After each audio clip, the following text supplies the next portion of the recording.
report by the Washington Post is revealing that an investigation is looking into alleged price fixing by generic drugs. The report says the investigation involves at least 16 companies and 300 drugs. The FDA says generic drugs work the same as the brand name. That's what they always tell us, right? But generally, they make the treatment more affordable. Many of the accused companies denied the behavior to the Washington Post or did not respond to the paper's request for comment.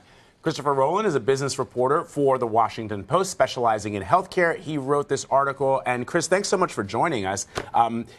You know, when I first read this, it's sort of in my mind, I thought to myself, I kind of always suspected this, but here's some really dogged reporting that confirms a lot of what I think a lot of consumers suspect. The generics are our heroes, right? They're not the money-hungry pharmaceutical companies charging us 3,000% markup or whatever. Exactly. And then we read your article and we're like, oh no. So how does it work? How does this price fixing work between generic drugs and the brand name drugs? Well, they have the generic industry is actually quite tight-knit, it turns out. They have a number of events every year. They have steak dinners. They have girls' nights out where sales managers get together from ostensibly competing companies.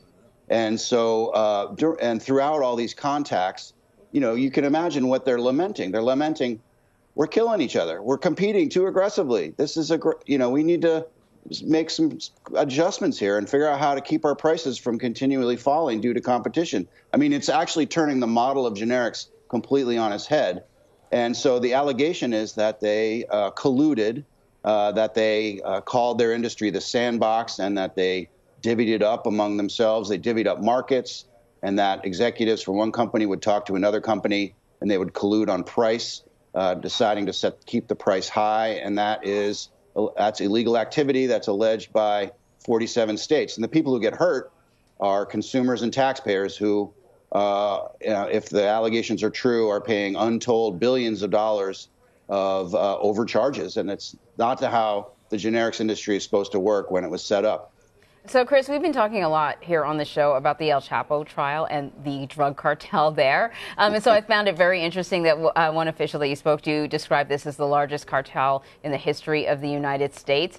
Do you think that fits? And can you talk a little bit about your investigation? Because, you know, you weren't just investigating one company. It's several companies with, in several locations. Right. So it does so a cartel is a cartel can also be like OPEC, right, where they're actually legitimate businesses that are getting together to set up a price scheme or a price matrix where they all agree to kind of keep their price up. In the case of the generic industry, it's actually a very close-knit industry, and they're all based in New Jersey and eastern Pennsylvania, so they get together all the time. They all know each other. A lot of them have worked for each other's companies. There's a lot of shuffling within that industry.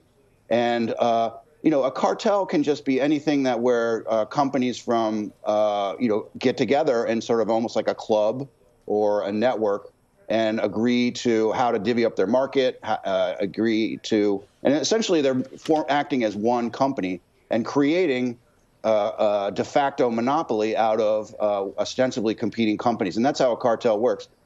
This is the biggest cartel in U.S. history, according to the Connecticut Attorney General's office, who's leading the state's investigation. And I talked to some experts in cartels, and the biggest cartel before this one was in 1950. There was the Westinghouse and GE actually conspired to fix the price of heavy-duty machinery and equipment, electrical equipment, and power plants. And that astonished the United States. People thought those companies were, full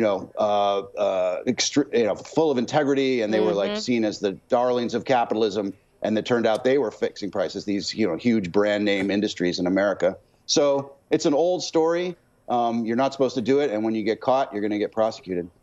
Chris, let me ask you this, though. I mean, it sounds as if, the consumer, it's not as it sounds. The consumers are getting shafted here. And the question becomes, is there anything that we can do? Because these companies are setting the prices. Yeah. If the name brand companies are setting the price of the drugs and then they collude with the generic companies to keep prices artificial, there's nothing we can do. When we go to the pharmacy and we buy those drugs, we have to pay the price that they set. But I have to admit, I'm a little conflicted, right? Because it's true that, if this investigation is true, then, the prices of generic drugs are artificially high, but they're still way cheaper than the name brands. But the companies are still making more money than they perhaps should be making because they've artificially set these prices. Right. So it'd be like, if you can go to Starbucks and buy the premium coffee, or you can go to Dunkin' Donuts where you're expecting to get, pretty good coffee at a less price. If Dunkin' Donuts is cheating you, you're still going to be pissed. So, exactly. So that's kind of the analogy. It's like, yeah, you're getting a lower priced product, but they're still allegedly ripping you off. So right? It's not okay. Right. So there's nothing right now. I mean, this investigation goes where? I mean, is there anything that we can see happening that will change things real quickly? Oh, yeah. So it's a very big, broad investigation. It's growing a lot. There's going to be more shoes to drop in 2019. There is a parallel criminal case going on in the Department of Justice where some executives have already pleaded guilty to crimes. They are, as part of their plea agreements, cooperating. So it will expand. There'll be more revelations. The industry, will, you can see that there has been some downward pressure on prices already because of the curtailing of these practices when the subpoenas started flying. So you have to rely on whistleblowers inside and other and investigations and diligence by investigators like the people in Connecticut to try to root it out. But yeah, otherwise, how do you stop it? Great reporting. Christopher Rowland, thank you. Thank you. Thank you very much.